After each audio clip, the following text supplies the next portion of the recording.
Oh no!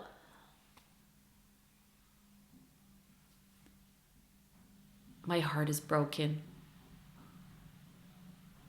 We all love to buy mini skeins, don't we?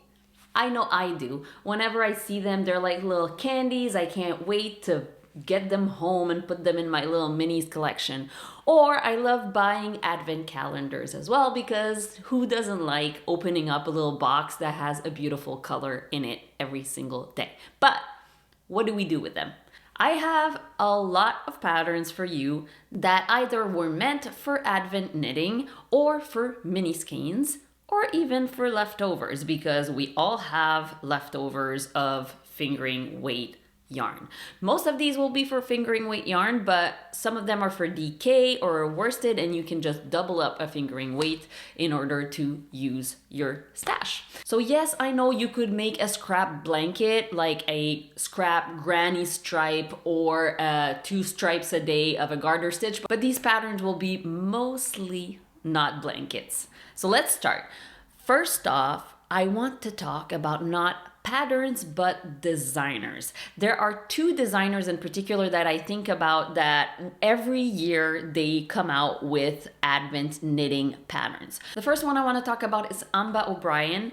She every year comes out with multiple advent knitting patterns, and they are all so pretty. There's usually wraps and shawls and scarves, but there's also like cardigans and sweaters. If you go on her pattern page on Ravelry, which I'm gonna link down below, there is a multitude of beautiful patterns to knit minis with. Obviously, those are tagged as advent patterns, but you can use whatever leftovers you have at home, and you can organize your minis as you wish.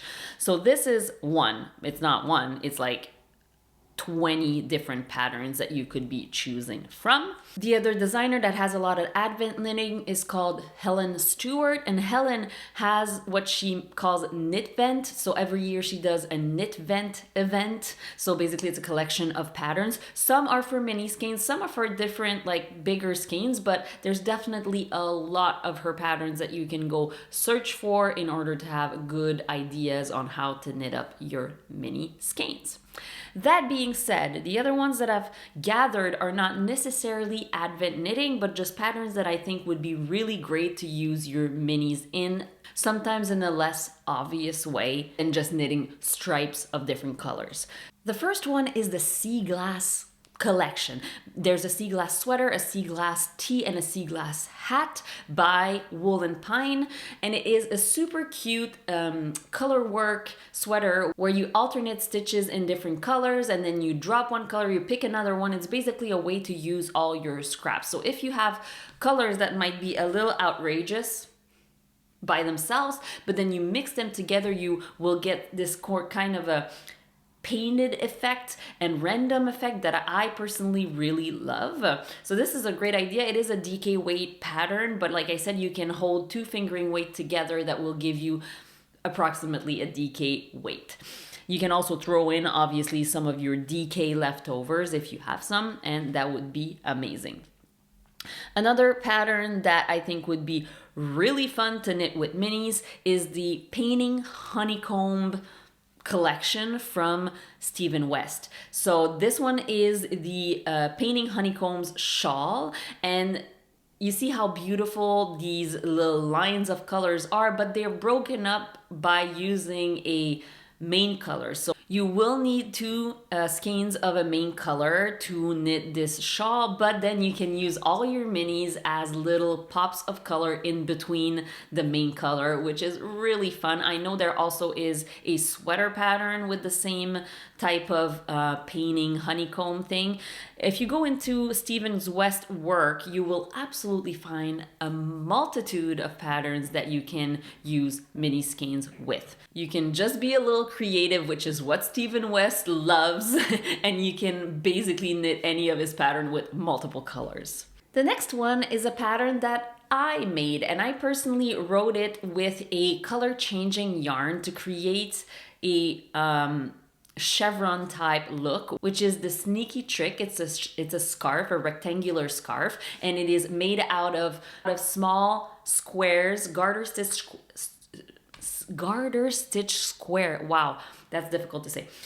It is made out of small garter stitch squares. It uses intarsia, but in the simplest way ever. So if you've been wanting to dip your toe into intarsia, this is a really great one for it. And depending on how you attach them together, because it's modular knitting, you can play with the shapes you're gonna create. So I think it'd be really fun to make a sneaky trick scarf with mini skeins and make some sort of a triangle look, or maybe you could have, you know, diamonds or chevrons. There is a place at the bottom of the pattern where I put a blank canvas that you can draw in, so you can decide how you want to place your colors, and I think it'd be super fun to knit an advent calendar with this. Another one that I made with leftovers, and it is a little bit more, you know, artsy, I would say. The result is kind of what it is. I knit the Metropolis sweater by Tanis Lavallée, which is a big bulky weight sweater with a turtleneck. I didn't do the turtleneck personally, but I wish I had. And because it's a bulky weight sweater, it is a free pattern, by the way, you can have a lot of fun with a lot of different strands of fingering weight. So what I did is I held 3 strands of fingering weight yarn at all times with a mohair to make it a bulky gauge. And basically I took all the colors that I had leftovers that were within the purple, blue, green colors and white, and I just bundled them all up, and I did some sort of a gradient effect where I used all of my paler colors first, and then as one was running out, just add another one in. And I didn't even like have to weave in many ends, because I would just let it be and then take another one and just go with the flow. And I think it's really fun to do.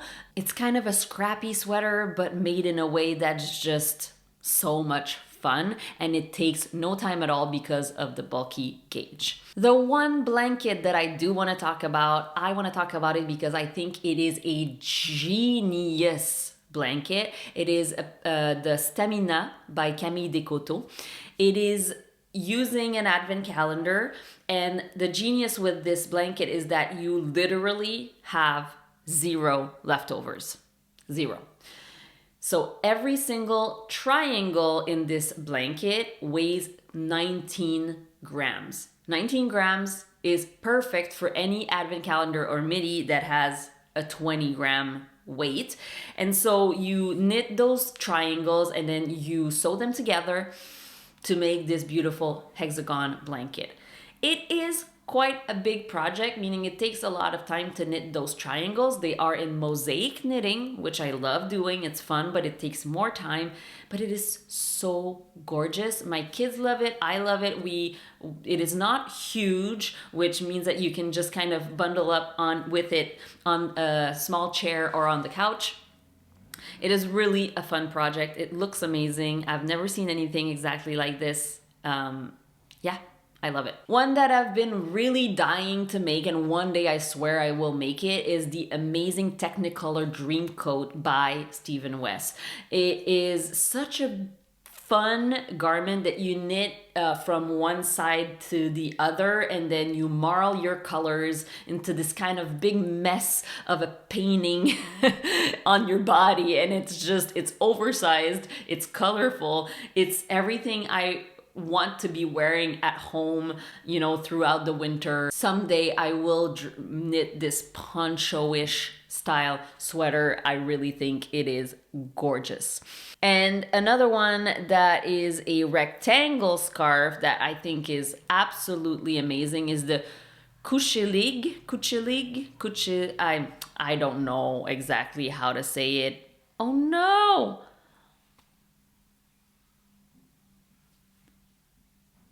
My heart is broken. This pattern is not available anymore. All right, well, that's that. That's the end of this video. I'm sorry that I end on such a dramatic note, I do want to say that in my list of patterns that I recommend for Advent, there are a million shawls. Like, you could be making so many shawls with minis. Go check out all those those two designers that I talked about. But also, one thing that I did not mention, one thing that you could be doing with scraps like this is socks. If you make socks, you like making socks, you could always use those to make scrappy socks, or just socks that have stripes. Thicker stripes is easier because less ends to weave in, but you could have so much fun with pairing your colors in a stripe fashion. And some socks that I've knit before have you know, thick stripes, but with a little extra fun. I really like the Ocean Drive socks by Megan Nodecker that have this just extra little fun thing to do when you're changing color that makes it that much more fun, which, to be honest, knitting stripes with minis is just the best. Another one that I've recently knit stripes with is the Musselburg Hat, and I could have done all different colored stripes with these, and maybe even small sections of stripes with the minis as well. You can use any kind of like very basic stockinette stitch into a stripe pattern with minis. Just beware though, if you're gonna make a sweater, I would be very mindful of the fact that if you knit a sweater top down, you're knitting the body and then you're knitting the sleeves. You have to make a lot of calculation if you're gonna use minis, because if you want sleeves that match, you're gonna have to wind every single mini into 2 different balls with the same weight to make sure that you have enough yarn for the second sleeve. If you don't mind not matching, then go ahead, just have fun. But if you mind matching, just know that it might be a little bit more calculation than you care to do. Here you go. Those are all my suggestions of mini skeins or scrappy projects that are not a granny stripe blanket. If you have other suggestions or things that you really enjoyed knitting with your mini skeins, please leave them down below. Everybody wants to be inspired, and you all inspire me when you put suggestions down there. Click the like button and subscribe if you want to see all my videos. Happy knitting. Mwah! Bye!